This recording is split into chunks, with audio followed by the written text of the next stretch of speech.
సూర్యాపేట జిల్లా పెన్పాడు మండలం భక్తాలపురం. అసలు భక్తాలపురం అంటేనే దీనికి ఒక చరిత్ర ఉంది. ఎందుకంటే గత 30 సంవత్సరాల నుంచి కూడా ఇక్కడ జనరల్ స్థానం కానీ బీసీ స్థానం రాలేదు. 30 సంవత్సరాల తర్వాత బీసీ రిజర్వ్ స్థానం అయింది. అయితే ఈ ఉత్కంఠ పోరులో మాత్రం రాత్రి మనం చూసాము, నరాలు తిరిగే ఉత్కంఠ.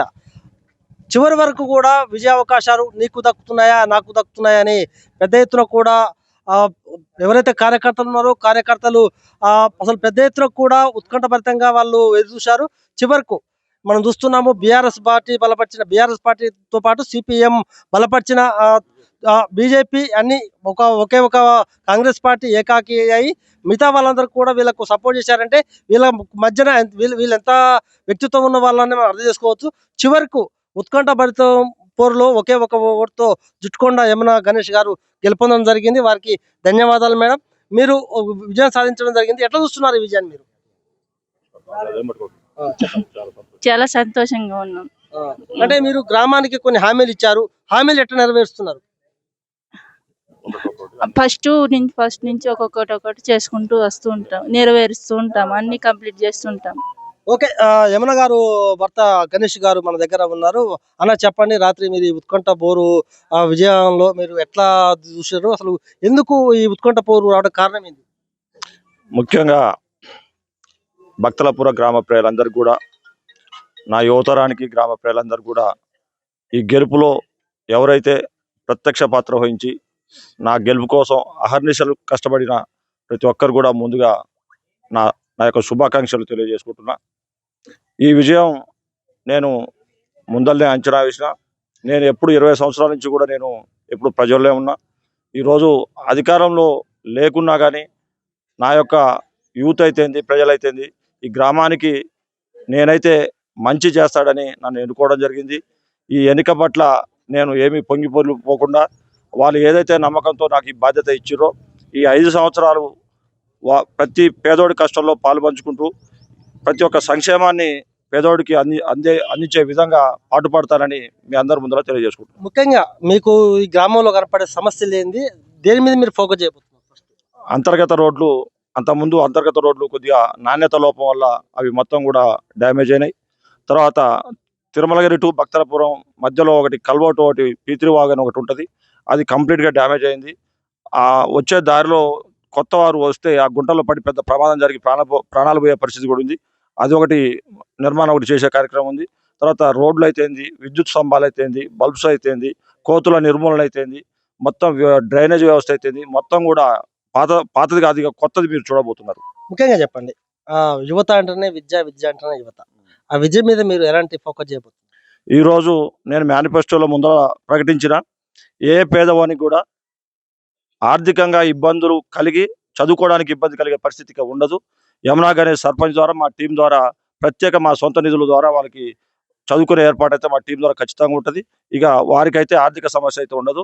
వారికి ఏ విధంగా మా సహకారంతో వారికి పై చదువుల కోసం కోచింగ్ పర్పస్ కావచ్చు, ఏదైనా కానీ మేమైతే సహకారం మాది. చివరిగా చెప్పండి, మీ గ్రామ ప్రజలకు మీరు మొన్న ఇచ్చిన హామీ ఉంది కదా, దాన్ని ఎట్లా చెప్పబోతున్నారు? మళ్ళీ చెప్తున్నా, నేను మేనిఫెస్టో ముందర నేను ఏదైతే మీకు చెప్పినో అది మళ్ళీ మీకు గెలిచినాక కూడా మీకు మాటిస్తున్నా. 5 జన హామీలు ఇచ్చినా 1 సంవత్సరంలో కంప్లీట్ అయ్యేటట్టుగా 3 లక్షలు 4 లక్షలు నా సొంత వెహికల్, ఏ పేదోడు కూడా హాస్పిటల్ పోవడానికి, ఎమర్జెన్సీలో హాస్పిటల్ పోవడానికి మెయిన్ ఇది మేము టార్గెట్ పెట్టుకున్నాం. ఒక అంబులెన్స్ నా సొంత నిధులతోనే నేను ఒక అంబులెన్స్ గ్రామంలో పెడుతున్నా. ఏ పేదవాడు కూడా ఆర్థికంగా ఇబ్బంది కలగవద్దు, ఒక 5-10 నిమిషాలు హాస్పిటల్కు పోయే విధంగా ఒక అంబులెన్స్ నేను ఒప్పుకున్నా. అది ఒకటి మీకు ప్రకటిస్తున్నా, అది రేపెల్లుండి ప్లాన్ చేస్తున్నా. దాంతోపాటు ఆడపిల్ల పేదవాళ్ళ ఇంట్లో ఏ ఆడపిల్ల పుట్టినా నా సొంతంగా 5,000 రూపాయలు ప్రతి ఆడపిల్ల పుట్టిన ప్రతి ఇంటికి కూడా 5,000 ఇచ్చే కార్యక్రమం ఉంది. అది కూడా నేను వెనక్కి తీసుకోలే, ఖచ్చితంగా ఆ కార్యక్రమం నెరవేరుస్తానని మాటిస్తున్నా. చదువుల విషయంలో కూడా ఏ పేదవాడికి కూడా మా యూత్ టీం అయితే మాది ఒక ఆర్గనైజేషన్ నడుస్తుంది. మేమున్న భక్తలపురం అని బిఫోర్ మేము ఒక యూత్గా ప్రకటించుకొని తలా కొంత 1000-2000 ఒక 2 లక్షలు 3 లక్షలు 4 లక్షలు ఏమైనా పెద్ద మొత్తంలో ఆర్థిక భారం ఆ కుటుంబం పడుతున్నప్పుడు మా టీం అంతా మేమున్నామని భరోసాగా వారి కుటుంబం పట్ల వచ్చి వారికి తోచినంత 1 లక్ష 2 లక్షలు మేము ఇచ్చే కార్యక్రమం చేస్తున్నాం. ఇప్పుడు కూడా దానికి ఉంటామని చెప్తున్నాం. రాత్రి జరిగిన ఎన్నికల్లో మొత్తం మీ గ్రామంలో ఉన్న ఓట్లు ఎన్ని పోల్ అయ్యాయి, మీకు ఎన్ని పడ్డాయి, ప్రత్యర్థికి ఎన్ని పడ్డాయి? మనకు 1002 పోలైనాయి. దానిలో అధికారికంగా 1017 కొద్దిగా అటు ఇటుగా ఏది కొద్దిగా ఖరాబ్ అయినాయి అంత పోను. మనకు 498 అని ఒకసారి 500 అని ఒకసారి అంతా దాన్ని తర్జన భర్జన చేసారు. ఫైనల్గా 498 500 ఓట్లతోని మనకు అధికారికంగా ఇచ్చారు. రెండు ఓట్లతోని మనకు అధికారికంగా ఇచ్చారు.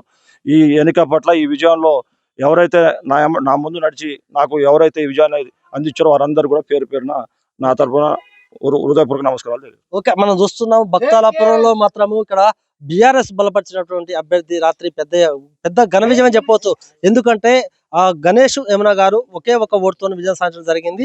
గణేష్ గారు చెప్తున్నారు, యమున గారు చెప్తున్నారు, ఎందుకంటే నా ఊరు నా నా ప్రజలు ఖచ్చితంగా వాళ్ళకు అన్ని విధాలు నేను సహాయ సహకారాలు చేస్తాను. నేను మేనిఫెస్టోలో ప్రకటించినట్టు మొట్టమొదటిసారిగా అంబులెన్స్, ఎందుకంటే అంబులెన్స్ తోటి చాలా ప్రయోజనాలు ఉన్నాయి. ఎందుకంటే ప్రాణాపాయం నుంచి రక్షించాలంటే అంబులెన్స్ నా సొంత ఖర్చులతో సొంత నిధులతో ఖచ్చితంగా అంబులెన్స్ నేను త్వరలోనే తీసుకొస్తాను. 20వ తారీఖు వీళ్ళంతా స్వీకారం చేయబోతున్నారు.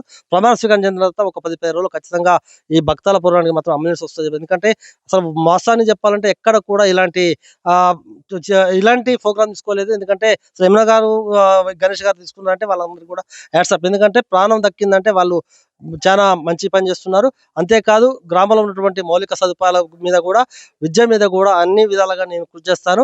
ఆడపిల్ల పెళ్లి అయిందంటే అందరికి కూడా నేను ఒక అన్నగా, ఒక తండ్రిగా, ఒక తమ్ముళ్లాగా, ఒక మామలాగా నేను పనిచేస్తాను. ఖచ్చితంగా నేను ఇచ్చిన హామీలన్నీ కూడా నెరవేర్స్తానని కూడా గణేష్ గారు చెప్తున్నారు.